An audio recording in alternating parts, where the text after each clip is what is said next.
মিশরের রানী ক্লিওপেট্রা নিজের দুই ভাইকে বিয়ে করেছিলেন। তার কাছে সাম্রাজ্য পরিচালনা করার প্রধান অস্ত্র হলো তার নিজের সৌন্দর্য। রূপের সৌন্দর্য দিয়ে তিনি বহু ব্যক্তিকে কাবু করেছিলেন।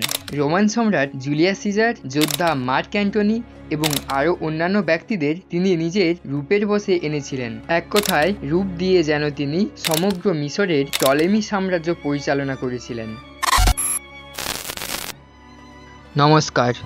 ক্লিওপেট্রা ছিলেন প্রাচীন মিশরীয় টলেমীয় রাজবংশের একজন সদস্য।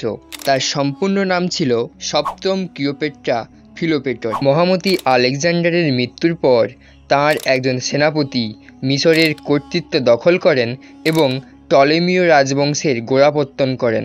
প্রথমের দিকে ক্লিওপেট্রা তার বাবা চতুর্দশ টলেমি আলেটেসের সাথে দ্বৈতভাবে মিশরের শাসনকার্য পরিচালনা করেন। তার বাবার মৃত্যুর পর তিনি তার ভ্রাতৃদ্বয় ত্রয়োদশ টলেমি এবং চতুর্দশ টলেমির সাথে রাজ্য শাসন করতেন। তৎকালীন মিশরীয় ঐতিহ্য অনুসারে তিনি তার ভ্রাতৃদ্বয়কে বিয়েও করেছিলেন। রোমান গৃহযুদ্ধের সূত্র ধরে ক্লিওপেট্রা নিজের অবস্থান সুসংহত করেছিলেন। ক্লিওপেট্রার শত্রু পথিনাস সর্বদা রোমান সম্রাট জুলিয়াস সিজারের আনুকূল্য লাভ করতে চাইতেন, যা ক্লিওপেট্রা একেবারেই পছন্দ করত না।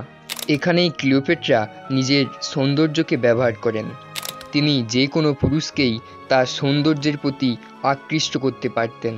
তাই তিনি জুলিয়াস সিজারকে নিজের নিয়ন্ত্রণে আনার জন্য জুলিয়াস সিজারের সাথে দেখা করার পরিকল্পনা করেন। কাজেই সিরিয়া থেকে তিনি নৌযাত্রা করে আলেকজান্ড্রিয়ার উপকূলে গিয়ে অবতরণ করেন এবং সেখানে গিয়ে সিজারকে একটি বিশাল কার্পেট উপহার দিলেন।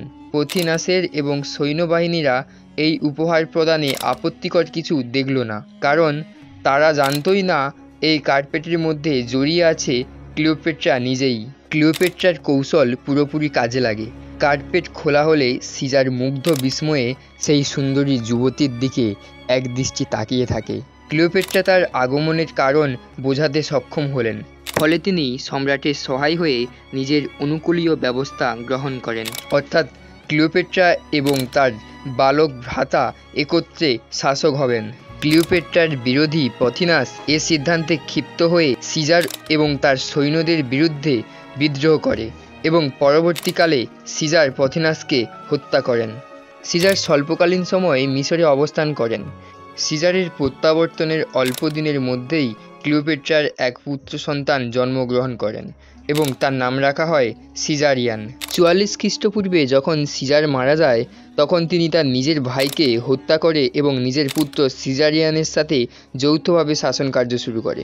সিজারের মৃত্যুর পর মার্ক অ্যান্টনি, যিনি ছিলেন সিজারের বিশ্বস্ত সহযোদ্ধা, এবং অক্টাভিয়ান সিজার, যিনি ছিলেন সিজারের নাতি, পরবর্তীতে সম্রাট অগাস্টাস, তারা রোমের শাসনভার পরিচালনা করেছিল।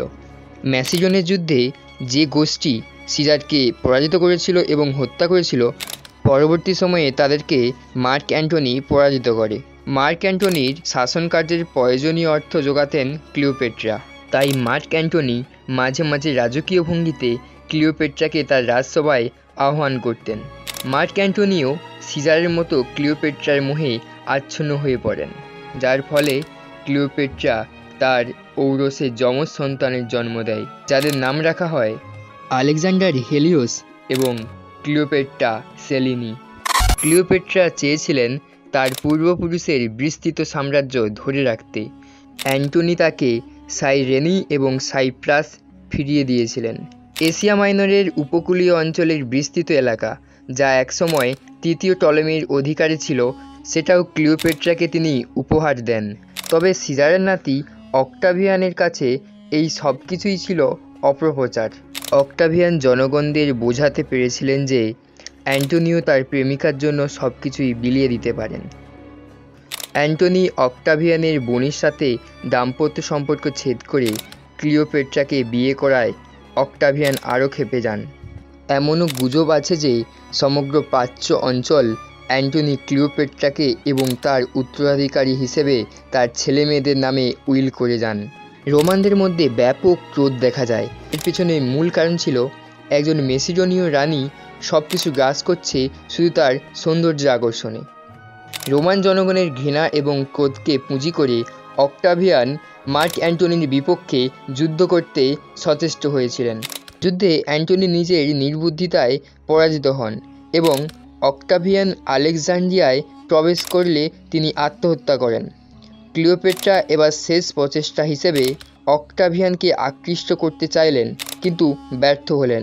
অবমাননার হাত থেকে বাঁচতে ক্লিওপেট্রা আত্মহত্যা করলেন। ক্লিওপেট্রার মৃত্যুর পর অক্টাভিয়ান ক্লিওপেট্রার 2 পুত্রকে হত্যা করেন এবং তার 10 বয়সী কন্যাকে বিয়ে দিয়ে অনেক দূরে পাঠিয়ে দেন। এটাই হলো মিশরের রানী ক্লিওপেট্রার একটি সংক্ষিপ্ত কাহিনী। দেখা হবে পরের ভিডিওতে। জয় হিন্দ, জয় ভারত।